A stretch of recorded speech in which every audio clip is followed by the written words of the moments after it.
Good morning, everyone, and welcome back to the Bid Breakfast. Morning, Rob. Good morning.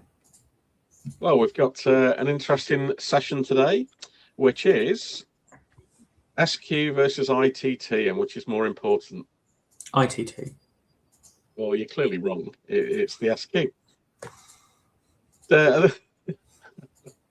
This was an idea that we had after a recent bid where Rob had put his feet up after writing loads of great content and left me to do all the hard work and the really important work of finishing the SQ, doing all the other bits and pieces, and just kind of gave me a hard time about how easy it was. So then we thought we'll have a little debate today around who is more important, whether it is the people managing the SQ side of things or the ITT. So for those people watching live, it'd be great to hear your thoughts on it. We're going to have a little discussion, which is obviously going to be one-sided in favour of me.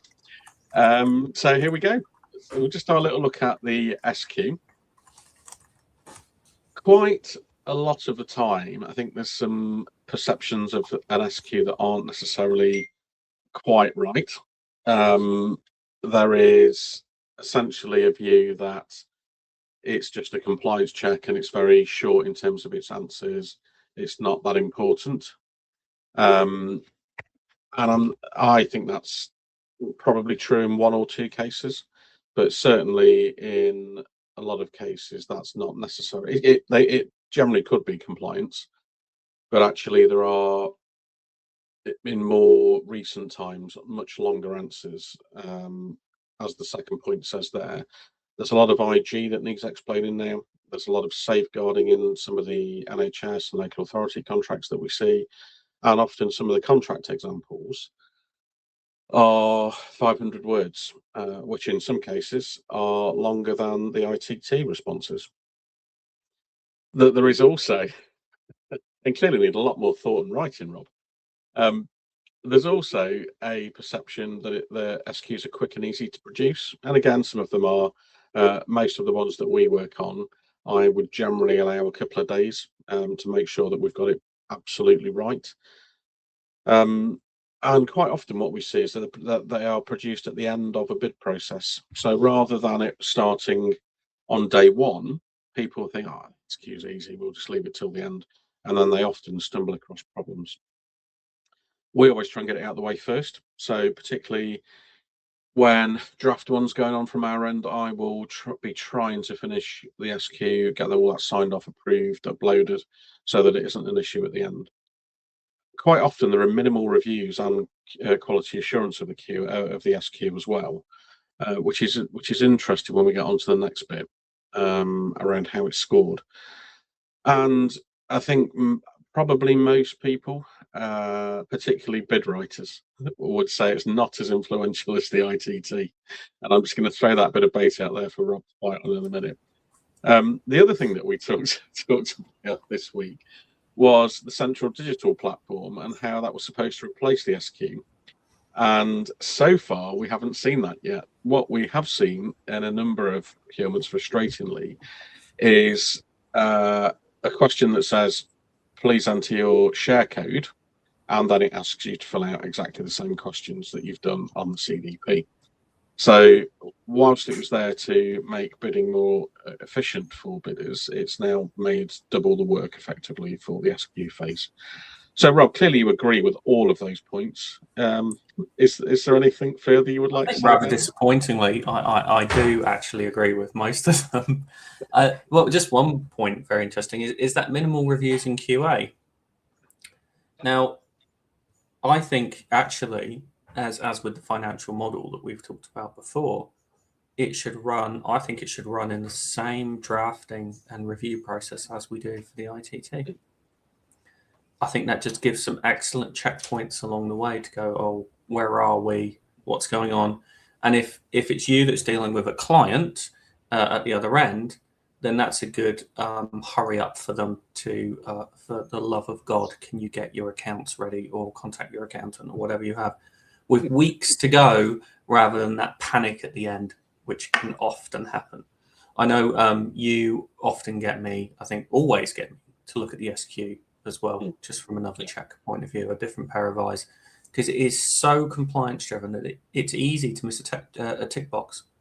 You know, I remember back in the day, and I haven't seen this quite as much now, is sometimes on those compliance questions of are you a criminal, etc., etc., they throw in a question where you should have answered yes, not no to as well.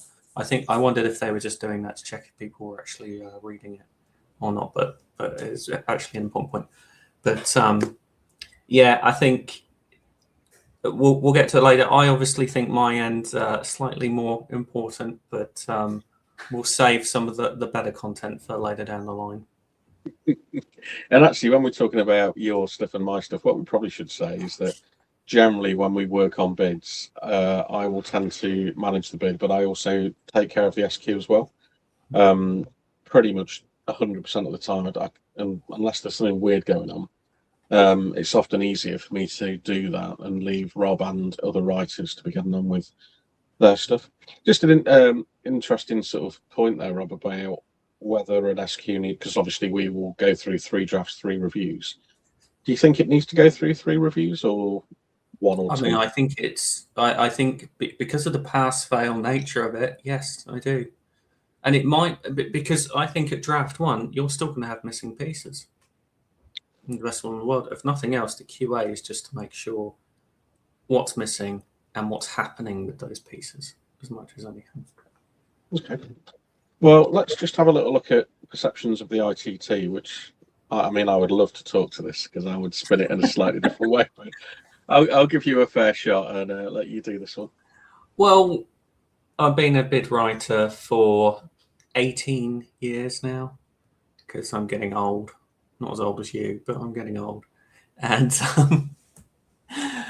yeah, I think it is. I think it requires a particular skill of concentration and attention to detail and creative writing. Not in the sense that you're making stuff up, but having to make boring stuff sound interesting quite often. The responses are generally longer and more complex. We worked on a bid recently where the limit for each answer was 10 pages. So I think I definitely had the rough end of the deal there. And I think you had one 500-word question, which you still managed to take your time over. At the other end of the scale, we're on a bid now where it's tiny character counts. And I think some of the questions have more characters in them than the answer actually allows. Yeah. That's a different skill, though. It's still very important to make sure you get all your information concisely in. It requires so much input from stakeholders, and in a different way. I mean, you still have to take the stakeholders for the SQ, but it's very functional, very often finance-based in some cases. Whereas for the ITT, you're having to talk to multiple SMEs, operations people, sometimes directors, and making sure they all give you the right input to actually understand what you should be putting in. Onto the win themes as well, obviously. You've got to reflect the bid strategy and win themes. Ideally, they've already been done, but sometimes they haven't. And there's an interesting point on here that I thought of after we'd done these slides. You can get on with the SQ regardless. You could get on with it from day one. You might still be waiting for some information, but generally you can get on with it. The position for me can completely change between draft 1 and draft 2 and draft 3 because the bid strategy has changed, the win themes have changed, clarification answers have come through from the commissioner that completely changed things as well. And that's also another part of the difficulty, I'd say, and the importance of getting it right. There's often delays with the finance model, the pricing, the workforce. Often we're having to deal with that in the last week or two, write answers from scratch to actually reflect what they say or adapt existing answers. There's always a risk that something could go wrong with that. It does usually take longer to produce depending on the size of the bid. There's lots of reviewers that need to be involved. And yeah, I think the shop window is a fair point. It's the marketing element, I suppose. It's putting your best foot forward, showing your best face to whoever's commissioning it. So I think is it more important? It's generally more difficult, I would say. Well, now that AI is there in many forms, I mean, it's so much easier, isn't it? Well, you could probably get AI to fill out an SQ as well, Matt. I don't think it would understand the I complexity. think. Do you know what? I think it would be able to tick the boxes just as well as you can. Right, let's have a look at risks then, because I think this is where it gets really interesting. And this is potentially where we've seen a lot of things go wrong in the past. So generally speaking, an SQ will be pass-fail in a lot of the questions. There will be the odd thing that isn't, but there's very little wriggle room. So because it is so binary, it is either pass or fail. There are some where there's a kind of get-out question, particularly around the contract examples. So if quite often you'll see if you can't provide at least one contract example, please describe how you would provide this service. So that's fine in some cases. Company structures, that first point though, that is often an issue that trips up a lot of people. And when this gets left to the end, this then creates a whole load of hassle and stress that could have been dealt with much earlier. So particularly if you've got a group structure and there are relationships between different companies in the group, that you've got to be very clear about who the bidding entity is and then how the rest of the group is described, so it doesn't create any confusion. And we have seen a lot of instances where that has tripped people up, and I don't think I've ever seen anybody fail. There have been clarification questions post submission around. I've seen it fail. I've seen it back a long time ago, where the company structure was so complicated that obviously the company bidding couldn't even describe it in a simple manner. So I think that's definitely something to get sorted out on day one, because then it also affects how the ITT is written in terms of who you're referring to, any support from different entities within the group. But I think that is the first thing to make sure you're clear on, is what company you are bidding as. The financial evaluation, so again, it's generally pass-fail. And often if you fail, there is the get-out clause of you'll need a guarantee from either a parent company or a bank or somebody else that's willing to do that. But that tends to be a lot of financial ratios. So it's not just a straight pass-fail. There are a number of different criteria that you have to look at. And most of the time, you will enter figures from the last 1, 2, or 3 years worth of accounts, and that will generate the ratio, which then tells you whether you pass or fail. The other thing around that is your D&B profile. Generally speaking, that tends to happen behind the scenes once you've submitted, but it's always a good idea to know that you've got a D&B number to start with, to access your account and make sure that all of the files on there are up to date and you know what your risk score is, because quite a lot of the time there will be a requirement for your risk score to be, for argument's sake, over 51. And if you aren't, then that's a fail. So knowing that right at the start is very helpful in terms of, do we have to do any further work or explanations?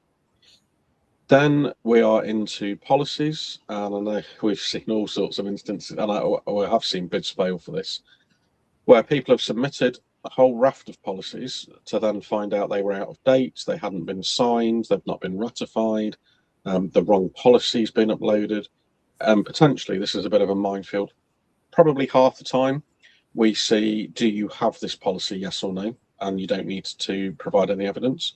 The other half of the time, you do need to provide those bits of evidence. And again, as Rob was alluding to, this is essentially compliance. So you need to open those policies. The fact that somebody sent them to you and it says health and safety policy isn't enough. You must open that policy, check the front page to make sure it is the health and safety policy, that it's in date, that it's been ratified, that it's been signed. There's probably a couple of other little things that you might want to check as well. But that's a little bit of a minefield sometimes. Then we're on to the sort of more text-based type stuff, and more recently, what we are seeing is a requirement to provide almost an ITT response type answer for information governance and for health and safety. A couple of other bits here and there, but IG and health and safety do tend to be the bigger ones, where there will be some straightforward questions of, do you have a health and safety policy? Please attach. But now, can you summarize in 500 words your approach? I find it quite perplexing why those in particular require more than you providing a policy. Because particularly the IG one that comes up over and over again, and we've seen it on different service types with exactly the same question. Yep. If you have an information governance data protection policy similar, it should cover off everything. If I was being cruel, I would say there's some lazy commissioning that's just left the question in because it was already there, and the same with the health and safety as well. That's just me. I don't disagree, Rob. Then we're on to accreditations, and some bids are straight pass fail. You must have an ISO or you must have an industry specific accreditation. Cyber Essentials is one we've seen at times as well. Yep. Although I think with Cyber Essentials, they are generally quite flexible. In more often than not, the question is, do you have Cyber Essentials, or do you commit to have it before the framework starts or the service goes live or whatever? Which is doable, like an ISO. Yeah. And actually, having said that, quite often the question is the same for ISOs. It's just that in terms of time scales. Yeah. Accounts, we've seen some issues over accounts and people not wanting to disclose certain things within their accounts, and also around persons of significant control. The bottom line with this is, if you want to bid for these contracts, then you have to, there's very few instances, I think, where that information can be withheld.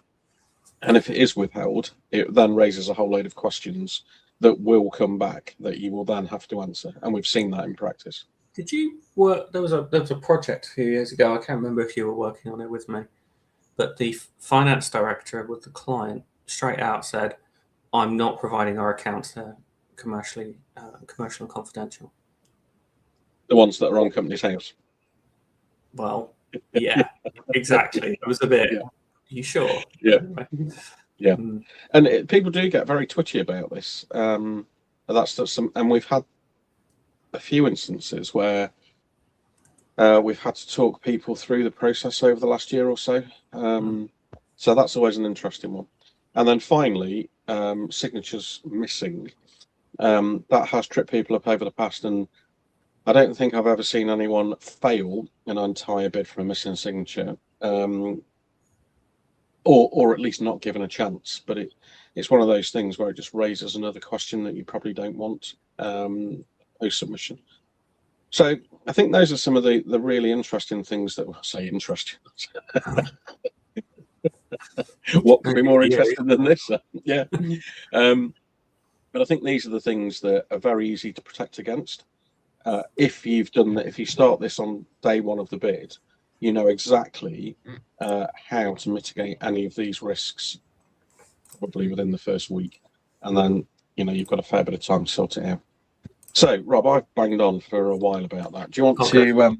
I've done some of this already, so I think because I went out of order a little bit. Well, there's some pretty obvious ones because there's so many SMEs. Managing to get them all to give you the information can be a delay, or on the other side of the coin, maybe they will talk to you, but the information is rubbish or they're unhelpful.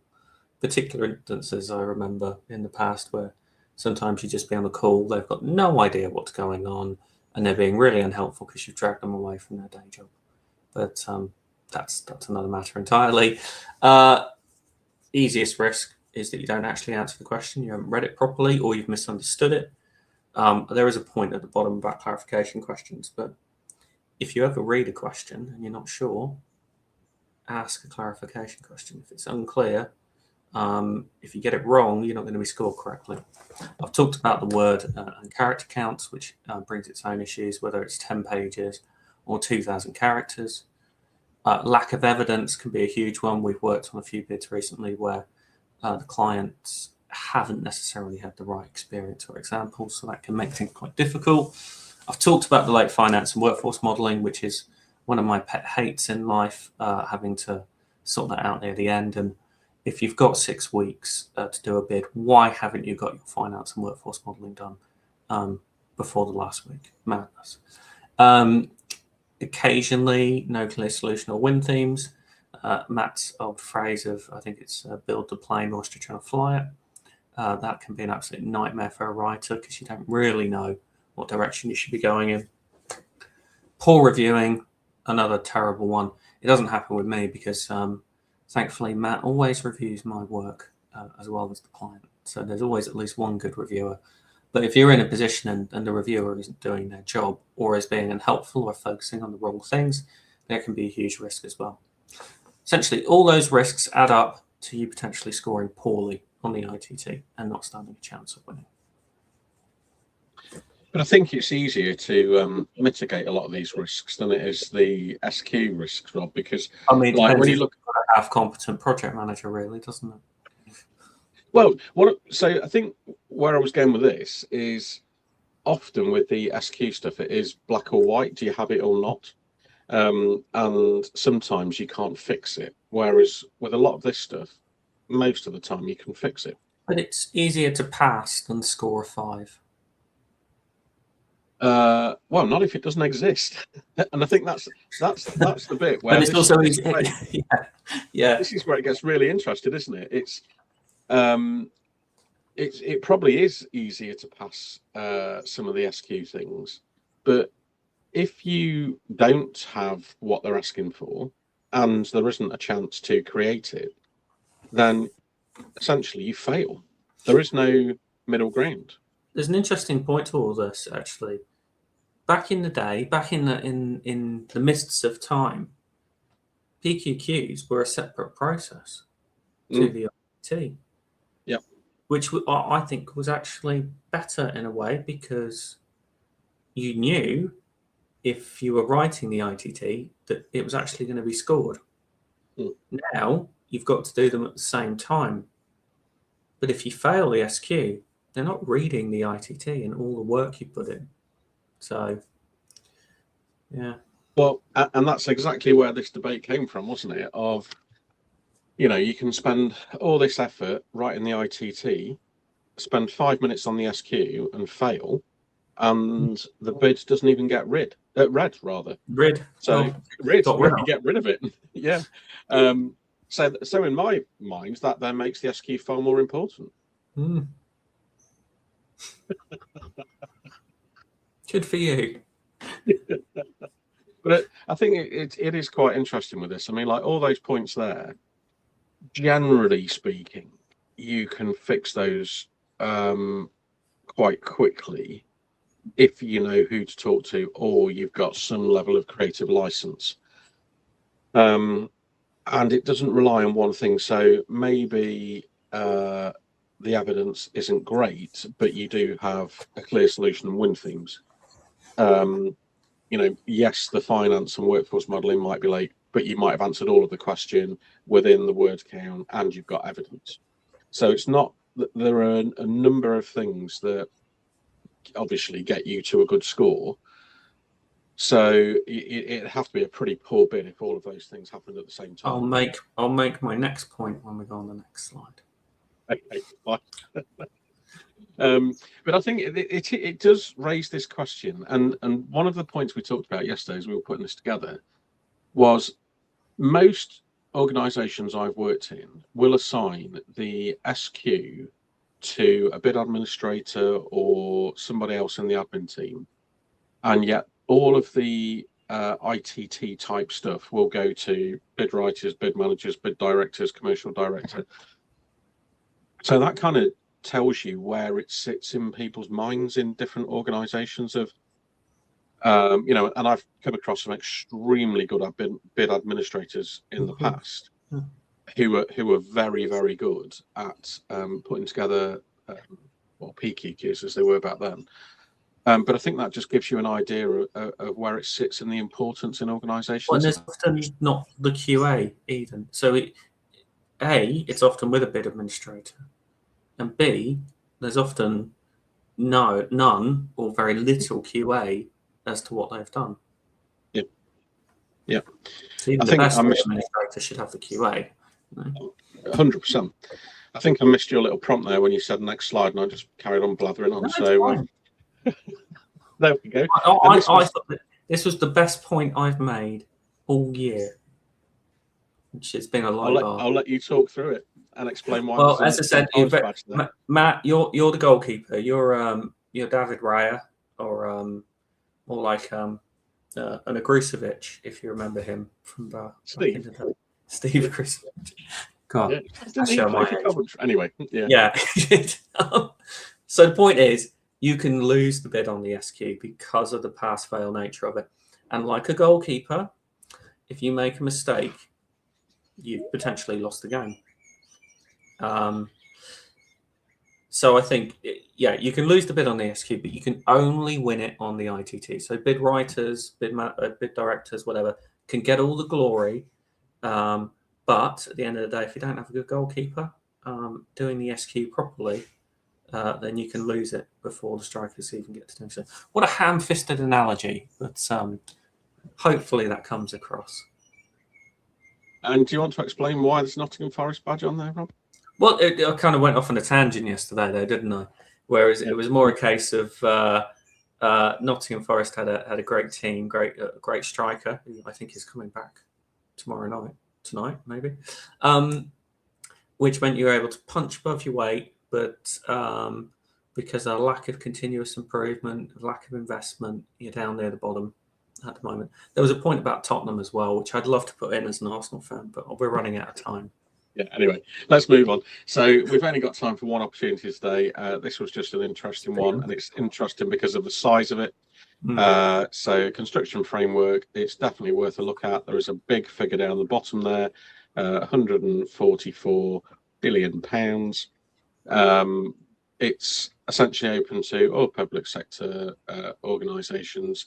It's multi-lotted, so there is probably something for everybody in there in terms of suppliers. So certainly worth a look at. On that note, it has literally just ticked over to 9 o'clock. So thank you for joining us. We will be back in 2 weeks on April the 23rd. And as you will note from today, we have moved to a Thursday. So don't forget to join us in 2 weeks on Thursday. And we will see you then. Cheers.